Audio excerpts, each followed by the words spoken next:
Café Tatiasca, el café del gran señor, café auténtico de altura, presenta.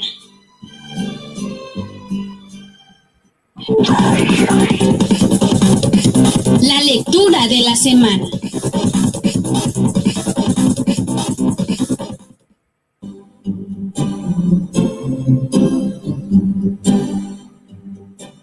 Pues nos complace mucho compartir con ustedes un libro de una escritora mexicana, nacida en Sonora, en Guaymas, creo, si no, ahorita que nos corrija, Elma Laura Ahumada. Pues ya ustedes la conocen, ya estuvo con nosotros hace algunos meses comentándonos acerca del libro El vendedor de silencio de Enrique Serna, esta historia novelada, esta biografía novelada de Carlos de Negri, este periodista de los años 40, 50, todavía en los años 60, que cayó en desgracia a principios de los 70 y luego lo mató la que era su esposa. Sí, toda una tragedia ahí personal, familiar y digamos nacional también de alguna manera por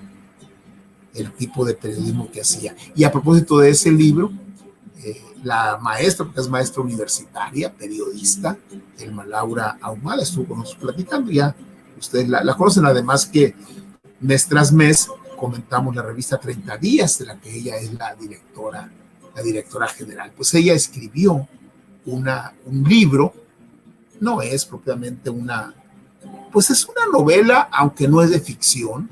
Algunos quizá pudieran catalogarla como un libro de autoayuda, sí, muy, muy probablemente. Sí, o es un libro, es una novela que ayuda a que algunas personas se mejoren familiarmente, su existencia, en fin, el enlace de este libro nos lo compartió Elma Laura por unos días y nosotros se lo compartimos a ustedes. Han de recordar, creo que esto fue por allá en el mes de noviembre, así es que muy probablemente algunos de ustedes ya lo tengan por ahí este libro. Espero que lo hayan leído, si no vamos a comentarlo con la autora, vamos a comentarlo a lo largo de la semana y el día de hoy vamos a platicar con la autora en unos minutos más. La historia de Elma Lucía, dice una presentación de este libro, es una muestra de que el destino de las personas no está escrito. Tú lo vas formando cuando la vida te pone a prueba ante adversidades inesperadas y haces uso de valores como la tolerancia, la paciencia y sobre todo el amor.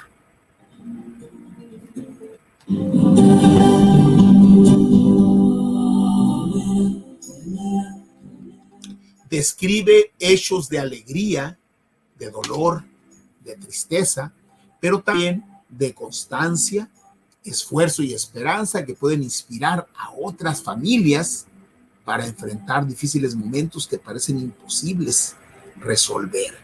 Se trata además de un llamado a la inclusión, a la no discriminación. Que tome conciencia de la responsabilidad de formar nuevas generaciones con estos nuevos valores. Eso es lo que dice una presentación que nos encontramos por ahí de este texto. También lo relacionamos nosotros mucho, y usted se va a acordar, de que en el mes de agosto le dedicamos una semana a hablar acerca de la neurodiversidad, ¿sí?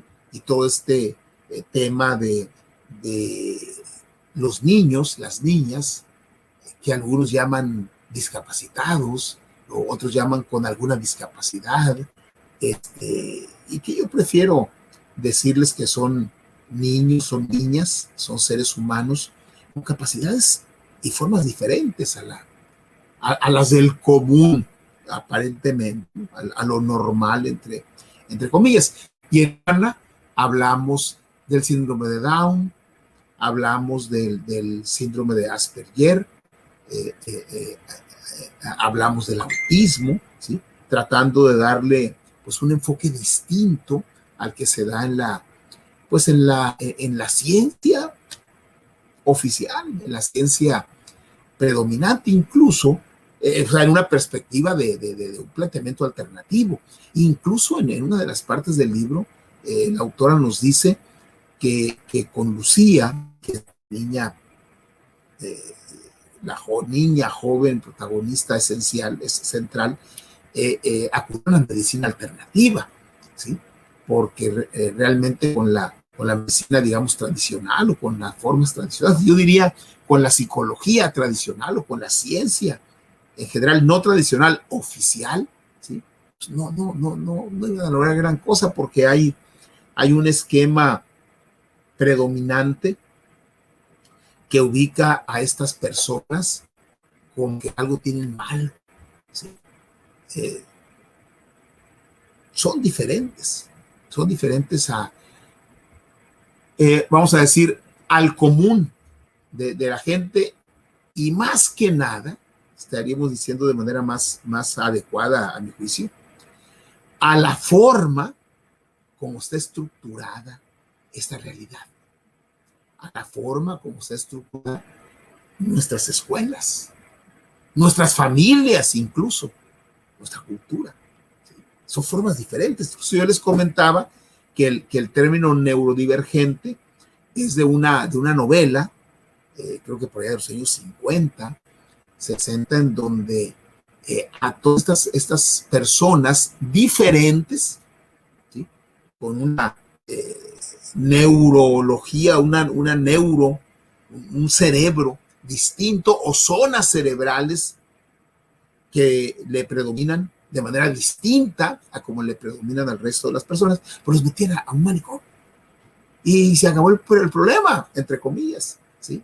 Los metieron a un manicomio, y llegó un momento en que eran tantos pues, que ya era imposible estar haciendo tantos manicomios, y entonces en esta sociedad tuvieron la brillante idea de irlos en naves espaciales y mandarlos a otro planeta para que vivieran ahí ellos solos y pues, alejados de la Tierra, y que la Tierra ya no tuviera esos problemas de tener a esas personas diferentes, neurodivergentes, ¿sí?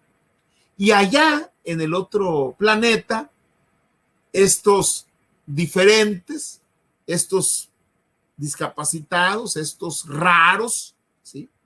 Se empezaron a organizar, empezaron a aprovechar sus cualidades, ¿sí?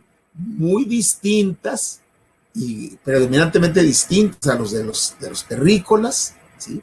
Y empezaron a demostrar que eran mejores todavía que las que estaban predominando en la Tierra, y se organizaron mejor, de una manera más inclusiva, más adaptativa, con más disciplina, con menos problemas, más armonía, ¿sí? Y en donde por ahí llegaban a ser alguien normal de la Tierra, pues bueno, pues iba a ser el divergente, el diferente, ¿sí? Entonces hablamos de todo eso por allá en agosto.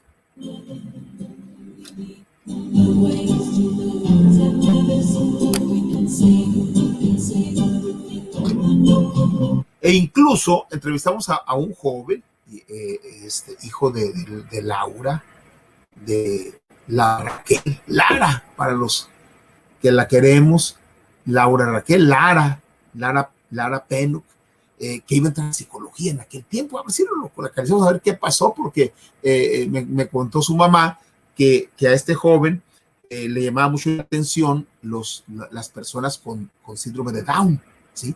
Y entonces que él iba a estudiar psicología y que se iba a especializar. Por ahí lo entrevistamos a este joven, pues que prácticamente él dice, pues yo no sé nada de eso, sé algunas cosas que he leído, me interesa mucho la psicología, la psiquiatría, el síndrome de Down, etcétera, y pues voy a estar aquí en la Universidad de Sonora a ver qué qué pasó por ahí. Vamos a ver si lo localizamos para platicar con él a propósito de este libro. Y platicamos también con Paola, ¿sí? Una joven ya de 18, 19 años, con Asperger, ¿sí? Platicamos con su maestra también, que esta joven, pues adolescente, había estado en una secundaria donde había apoyo para ese tipo de alumnos, y hablamos con su maestra, la maestra Liliana Miranda, que estuvo trabajando mucho tiempo en educación de esta naturaleza, amén, de jardín de niños y eso. Entonces, hicimos todo un programa, ¿sí? Y además se han de acordar que trajimos aquí y le presentamos un poema de Puyol, de Germán Puyol, a propósito de los niños Down, ¿no? Entonces, digamos, este texto, este libro, esta historia novelada, ¿sí? Esta historia de familiar novelada, la historia de Lucía, ordinaria, logrando lo extraordinario, pues ya no era un tema ajeno a Confieso que he leído, y nos da mucho gusto, pues poderles comentar y poderles compartir.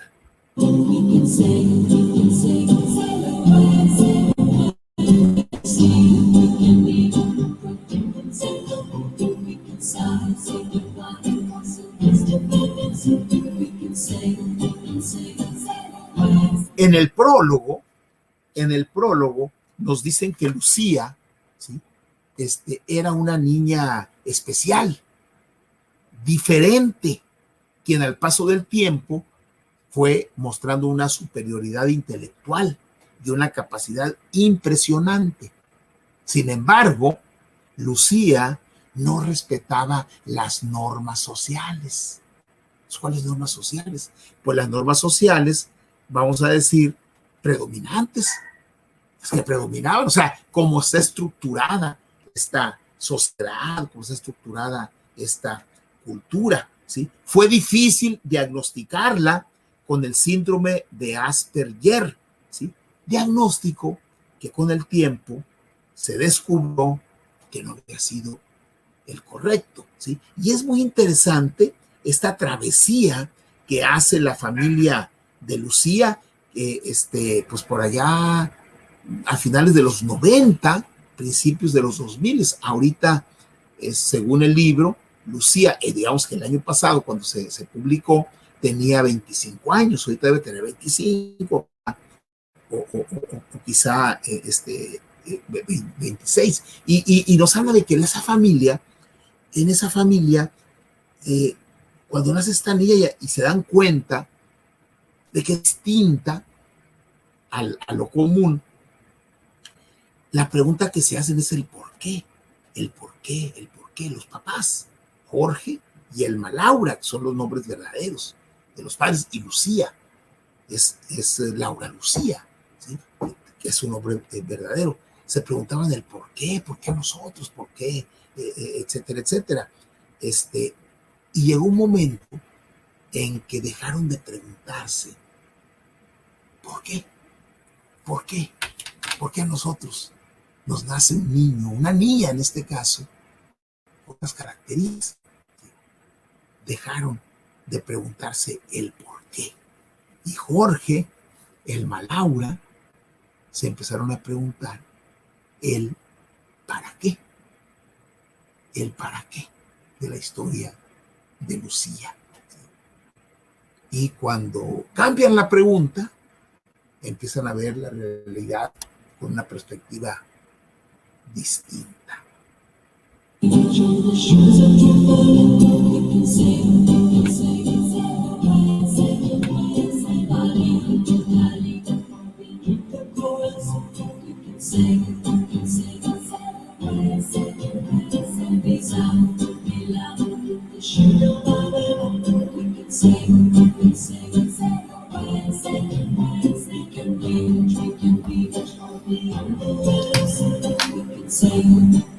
Estoy preguntando que si ya está el Laura aquí por el WhatsApp. Entonces, esa situación de cambiar la pregunta, el para qué, eso es lo que les da la pauta de lo que empiezan a a hacer, y empiezan ellos a poner en concordancia con esa niña, ¿sí? ¿Sí? Sus valores. La congruencia con los valores fue lo que hizo que los padres de Lucía pudieran descubrir el sentido, es decir, lo valioso de esta experiencia que la vida les brindaba. Entonces lo vieron como una experiencia, quizá como un reto, quizá como una situación que pues esto es lo que nos dio la vida, pues. Entonces no preguntemos por qué, preguntemos ¿para qué? ¿Para qué?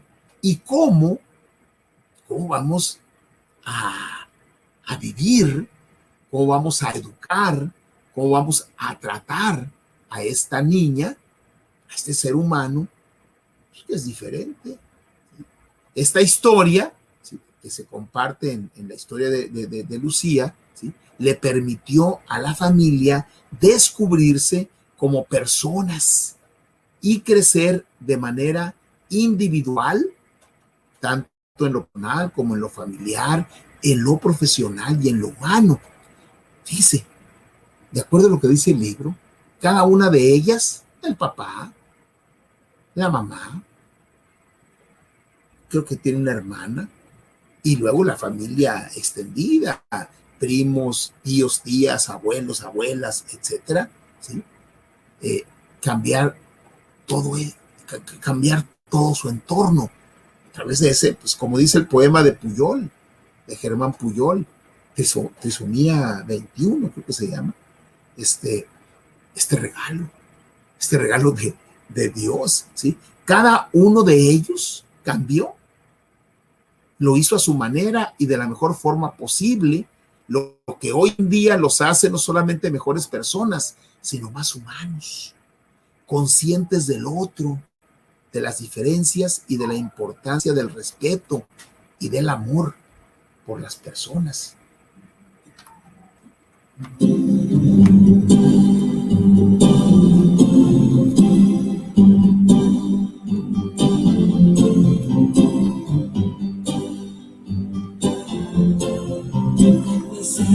Entonces, el amor, el apoyo y la actitud que Lucía siempre tuvo en sus papás la ayudó a trabajar de manera constante, con gran fortaleza, perseverancia y paciencia, para convertirse en la mujer profesionista que es hoy, a sus 25 años.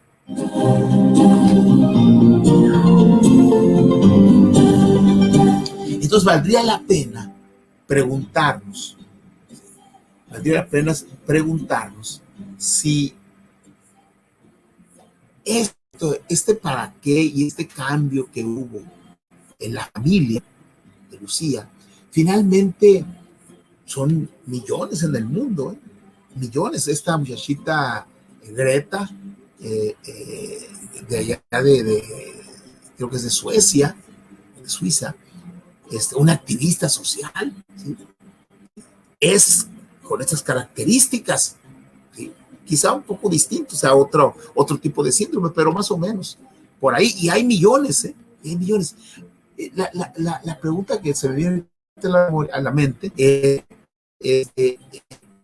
ese cambio positivo que provocó la llegada de Lucía, de una niña con las características de Lucía, a la familia de Jorge y Elma Laura, ¿sí?, que los hizo mejores, la llegada los hizo mejores, humanos, en toda la extensión de la palabra. Estos millones de seres que nos llegan al mundo, ¿no vendrán a eso?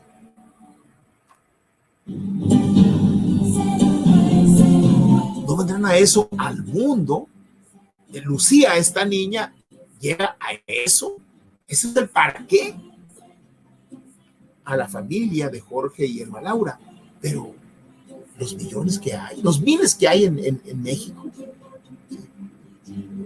millones, yo creo que debe ser 2, 3 millones, quizá un poco más en nuestro país, y los millones que hay en el mundo, No vendrán a eso, a esta tierra, a esta humanidad, que buena falta le hace abrazar estos valores, estas formas de ser, esa tolerancia, esta inclusividad, ¿sí? Este respeto, sobre todo, y este amor por los demás, y este amor por lo diferente, por lo distinto. ¿No vendrán a eso?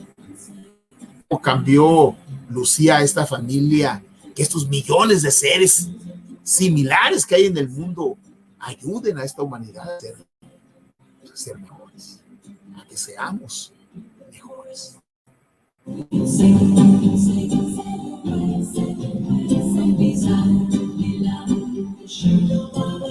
Y termina el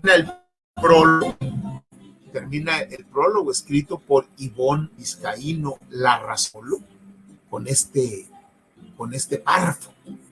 Dice: lo más valioso de la historia de Lucía es ver cómo, ante un escenario difícil y muy doloroso, la persona siempre tiene la posibilidad de decidir cuál será su actitud y cómo le responderá a la vida.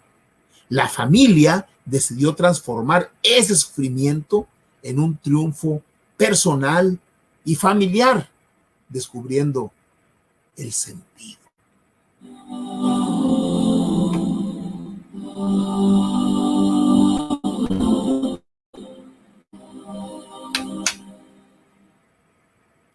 ¿Y se acuerdan del libro de Víctor Frank, El hombre en busca de sentido? Bueno, pues la llegada de Lucía a esa familia le permitió a esa familia, ¿sí?, descubrir el sentido de la vida. Café Tatiasca, el café del gran señor. Disfruta de un auténtico café 100% orgánico, sembrado, cultivado y cosechado por mujeres náhuatl en la sierra de Songolica, Veracruz. Disfrútalo mientras se pone en bella en Ludix Salón y solicítalo al 6622-336232. Café Tatiasca, auténtico de altura. Tomamos nuestro separador y lo colocamos. Bienvenido al mundo de las vitaminas. Nutrición ortomolecular. Te ayuda a obtener una nutrición óptima, de acuerdo a tus características personales. No existen enfermedades, solo deficiencias nutricionales. Visítanos en Facebook, @ortomolecularsonora, o escríbenos al correo electrónico ortomolecular.sonora@gmail.com. Te atiende la terapeuta Lilia Diana Miranda, diplomada en acupuntura, homeopatía y biomagnetismo. Fórmulas originales.